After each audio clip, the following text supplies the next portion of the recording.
ಮಂಗಳ, ಹೇ ಮಂಗಳ,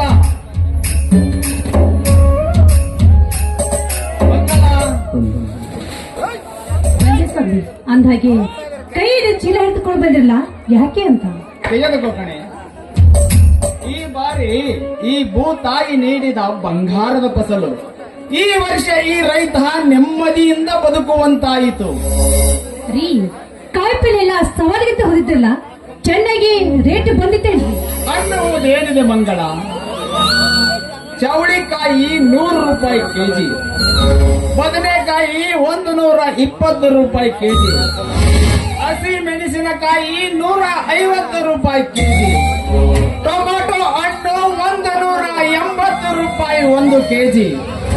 ಪ್ರತಿದಿನ ಇದರಂತೆ 8,000 ರೂಪಾಯಿ ಆದರೆ ಒಂದೇ ಒಂದು ತಿಂಗಳಿನಲ್ಲಿ ಸಾಹುಕಾರನಾಗಿ ಬಿಡುವೆ.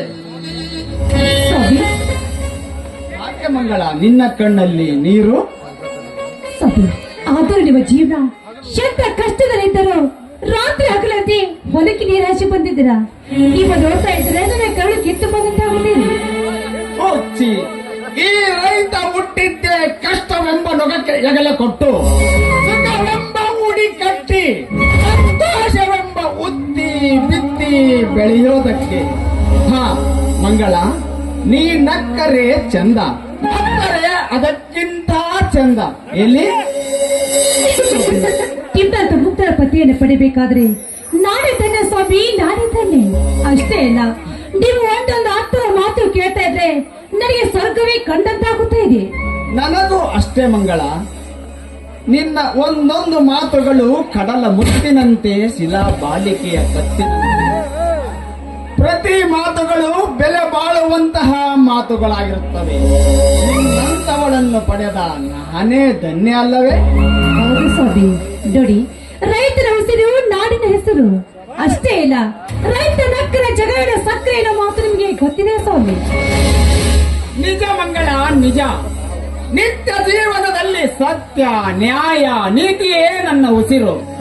ಪ್ರೀತಿ, ಆತ್ಮವಿಶ್ವಾಸವೇ ಜೀವನದ ಹಸಿರು. ನಿತ್ಯ ಕಾಲಚಕ್ರದಲ್ಲಿ ಸುತ್ತುವ ನಾವುಗಳೆಲ್ಲ ಬರೀ ಒಂದು ಗೋಳಿಗಾಗಿ ಬದುಕಬಾರದು.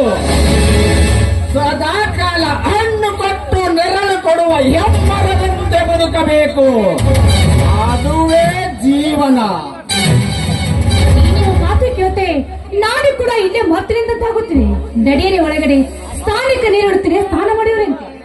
ಇಲ್ಲೇ ನನ್ನ ಚಿನ್ನ, ಬಾ. ಇದೇ ಸಂತೋಷದ ಸಮಯದಲ್ಲಿ ಹಾಡಿನಲ್ಲಿ ಬಾ ನನ್ನೊಂದಿಗೆ. ಆಯ್ತು, ನಿರೀಕ್ಷೆಯಂತೆ ಆಗಲಿ.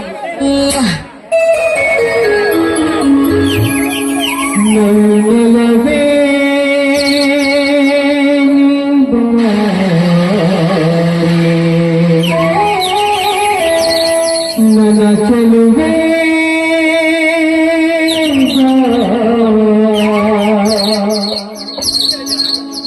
ಬೆಳಿಗೆಂದು ಸಿಹಿ ಮುತ್ತು ನೀಡು,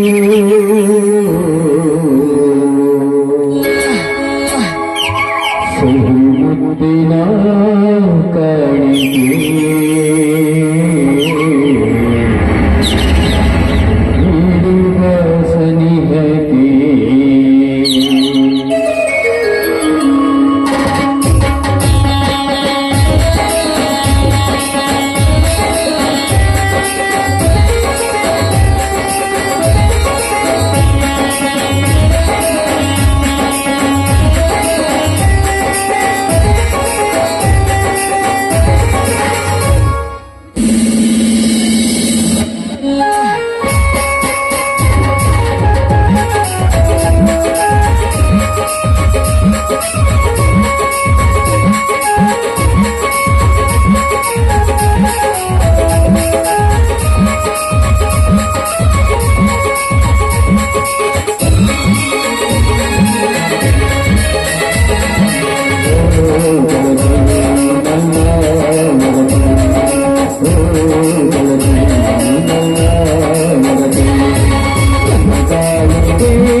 ಈಗ ಪ್ರೇರಣೆ ನಡೆಸಿ ಯಾರು ಮುಟ್ಟು ಕೊಡಬೇಕು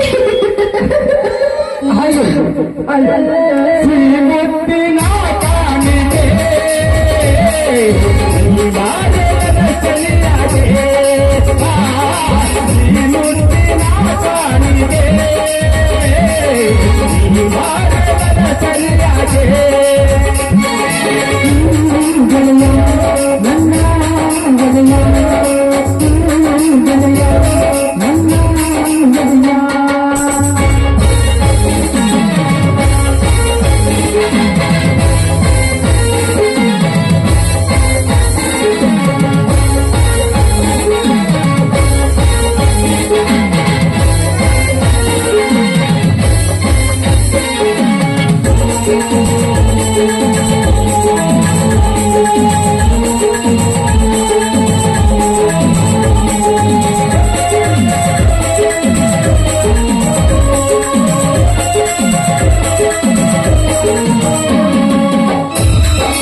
ಶ್ರೀಮತಿ ನಾಥಾನಿಗೆ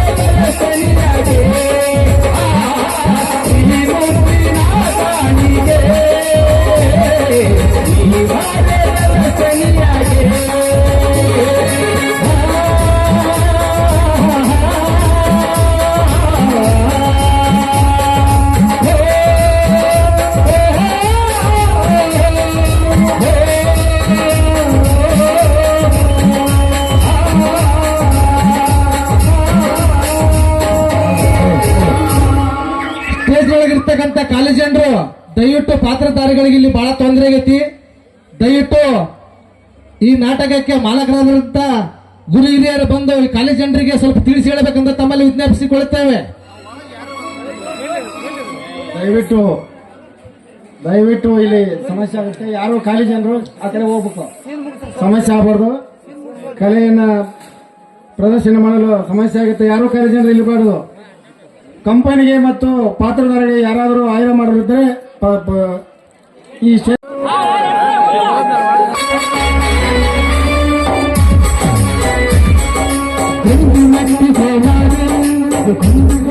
ಗುದ್ದಾಡುತ್ತಲೇ ತಡವಾಯ್ತಣ್ಣ. ಯಾಕೋ ತಮ್ಮ ತಡವಾಗಿ ಬಂದಿಯಲ್ಲ ಇವತ್ತು? ಕುರಿಮರಿ ಜೊತೆ ಗುದ್ದಾಡುತ್ತಲೇ ತಡವಾಯ್ತಣ್ಣ. ಅಣ್ಣ, ದಿನಾಲು ಈತ ಹೇಳೋದು ಬರೀ ಸುಳ್ಳು. ಈತನ ಮಾತು ಕೇಳುತ್ತಾ ನೀವು ಹೊರಟರೆ ಕಚೇರಿಯಿಂದ ಹೋಗೋ ಸಮಯವನ್ನು ಉಳಿದಿಲ್ಲ. ಶಶಿಧರ, ಅಂದರೆ ನಿನ್ನ ಮಾತಿನ ಅರ್ಥ? ಇಡೀ ಸುತ್ತು ಹತ್ತಳೆಯ ಜನ ಸುಮ್ಮನಿರುವಾಗ ಈತನೊಬ್ಬನೇ MLA ವೀರಗೌಡರ ಮನೆಗೆ ಹೋಗಿ ವಿಮಾನ ನಿಲ್ದಾಣಕ್ಕೆ ಒಂದು ಇಡೀ ಮಣ್ಣು ಕೂಡ ಕೊಡುವುದಿല്ലെಂದು ಸವಾಲು ಹಾಕಿ ಕಟ್ಟಿದ್ದರೆ ನೋಡಿಕೊಳ್ತೇನೆಂದು ಬಂದಿದ್ದಾನಂತೆ. ಈತನಿಗೆ ಬೇಕೊಂಡ ಆ ರೈತರ ಚಳುವಳಿ ಹೋರಾಟ.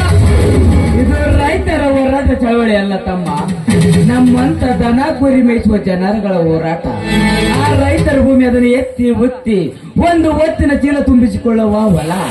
ಅದನ್ನು ಬಿಟ್ಟು ಬೇರೆ ಕಡೆ ಕರ್ರ ಭೂಮಿ ಇದ್ರು ನೋಡಿಕೊಂಡ್ರೆ ತಪ್ಪ?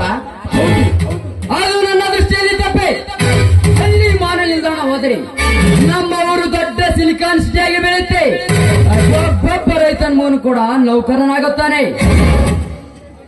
ಅದೇ ಕುರಿ ಮೇಯಿಸುವ ಗೋಮಾಳ ಹೋದ ಮೇಲೆ ನಾನೆಲ್ಲಿ ಕುರಿ ಮೇಯಿಸಬೇಕೆ? ಅಣ್ಣ, ಇವನ ಮಾತು ಮಿತಿ ಮೀರುತ್ತದೆ. ಇವನ ಮಾತು ಕೇಳುತ್ತಾ ಸುಮ್ಮನೆ ನಿಂತಿರುವಲ್ಲ. ಇವನಿಗೆ ಸರಿಯಾಗಿ ತಿಳಿಸಿ ಹೇಳು. ಆ ಗೌಡ್ ತಂಟೆ ಬಿಡಿಸು, ಇಲ್ಲಾಂದ್ರೆ ಏನು ಮಾತನಾಡ್ತಲೇ ಬೇಕಪ್ಪ? ನಿನ್ನ ಇವನ ಮಾತು ಕೇಳಿ ಇದ್ದ ಕುರಿಯ ಮಾರಬೇಕೆ? ಇಲ್ಲ ಏಣಿಯಾಗಿ ಆ ಗೌಡನ ಕಾಲಿಗೆ ಬಿದ್ದು ಕ್ಷಮೆ ಕೇಳಬೇಕಾ? ಇವೆರಡರಲ್ಲಿ ಒಂದು ಆಗಲೇಬೇಕು. ಸಾಧ್ಯವಿಲ್ಲ ಶಶಿಧಾರ, ನೀನು ಸರಿಯಾಗಿ ಮಾತನಾಡು. MLA ಆದ್ರೇನು, ಮಂತ್ರಿ ಆದ್ರೇನು, ಆ ವಿಷಯದಲ್ಲಿ ನಾನು ಯಾರ ಮಾಹಿತಿ ಕೇಳುವುದಿಲ್ಲ. ನೀನಲ್ಲದೆ ಇದೇ ಮಾತನ್ನು ಬೇರೆ ಆಡಿದರೆ ಆ ಸಿಂಧೂರ ಲಕ್ಷ್ಮಣ ಗೌಡನವನ ರುಂಡವನ್ನು ತೆಗೆದಂಗ ಅದರ ರುಂಡವನ್ನು ತೆಗೆದು ಬಿಟ್ಟಿದ್ದೆ. ಧರ್ಮಣ್ಣನ ಎದುರಿಗೆ ನಿನ್ನ ಮಾತೆ. ನೀನೀಗ ಒಳಗೆ ನಡೆ. ಕರೆದುಕೊಂಡು ಹೋಗು ಇವನನ್ನು. ಯಾಕಣ್ಣ, ಇವನ ಮಾತು ಕೇಳಿ ನೀನು ಕೂಡ ಆ ಗೌಡನಿಗೆ ಎದುರಿಯಾಗಿ ಏಡಿಯಾಗಿ ನಡೆಯಂತೀಯ? ಇಲ್ಲ ಈ ಜಗದ ರೈತರ ಅವನಿಗೆ ತಲೆಬಾಗಂತೀಯ?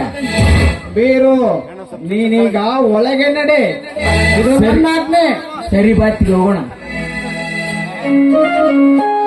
ಅಣ್ಣ, ಇವ ನಾರಣ್ಣ ನಮ್ಗೆ ಬುದ್ಧಿವಾದ ಹೇಳೋದಕ್ಕೆ ಇಷ್ಟು ಮಾತಾಡಕ್ಕೆ ಏಕೆ ಉತ್ತರ ಕೊಟ್ಟೆ? ಇವನೇನು ನಮ್ಮ ಸ್ವಂತ ಒಡ ಹುಟ್ಟಿದವನ? ಇವನೊಬ್ಬ ಅನಾಥ. ಇನ್ನೊಮ್ಮೆ ಸಂಬೋಧಿಸಬೇಡ ಅನಾಥನೆಂಬ ಶಬ್ದವನ್ನು. ಇದನ್ನೆಲ್ಲ ನಿನಗೆ ಯಾರು ಹೇಳಿಕೊಟ್ಟರು? ನಿನಗೇನು ಗೊತ್ತು ಅವನ ಚರಿತ್ರೆ? ನಿನಗಿದನ್ನೆಲ್ಲ ಆ MLA ವೀರನಗೌಡ ಹೇಳಿರಬೇಕಲ್ಲವೇ? ಹೌದು, ಅವನೊಬ್ಬ ಮನೆ ಮುರುಕ. ಆ ಮನೆ ಮುರುಕನ ಮಾತುಗಳನ್ನು ಕೇಳಿ ನಿನ್ನ ಮನೆ ಮುರಿದುಕೊಳ್ಳಲು ಬಯಸುತ್ತೀಯ? ಅವನು ಮಾಡುವ ಕೆಲಸ ನಿನಗೆ ಸರಿ? ಈ ಧರ್ಮರಾಜನಾದ ಧರ್ಮದ ನುಡಿಯನ್ನು ನೀವು ಕೇಳದೆ ಹೋದರೆ ಮುಂದೊಂದು ದಿನ ಇದೇ ಧರ್ಮದ ನುಡಿ ಕಿಡಿಯಾಗಿ ನಿಮ್ಮನ್ನೇ ಕೊಲ್ಲುತ್ತದೆ. ಎಚ್ಚರ. ನೀನು ಕೂಡ ಬೀರನ ಮಾತಿನಂತೆ ಆಡಿದರೆ ಅದನ್ನು ಎದುರಿಸಲು ನಾನು ಸದಾ ಸಿದ್ಧ. ನನಗೆ ಆ ಗೌರ್ಮತೆ ವೇದಾಖ್ಯ. ಅಯ್ಯೋ ಶಿವ ಶಿವ, ಶಾಲೆ ಕಲಿತು ಸಾಹೇಬನಾಗಲೆಂದು ನಾನು ಬಯಸಿದರೆ ಆ ಗೌಡನ ಸೆಳೆತಕ್ಕೆ ಸಿಕ್ಕು ಏನೇನೋ ಪಾಠ ಮಾಡುತ್ತಿದ್ದೀಯಲ್ಲೋ ತಮ್ಮ. ಇದೇ ಗಂಭೀರವಾಗಿ ಮುಂದುವರೆದರೆ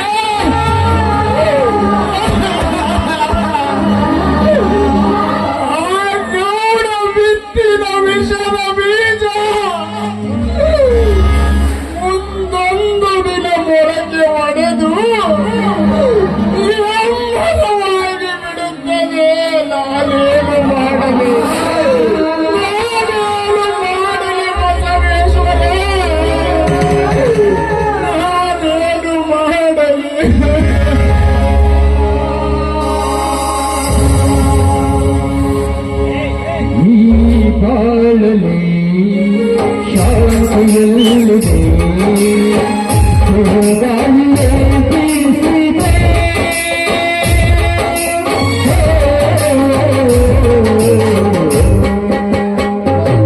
ಅನುದಿನ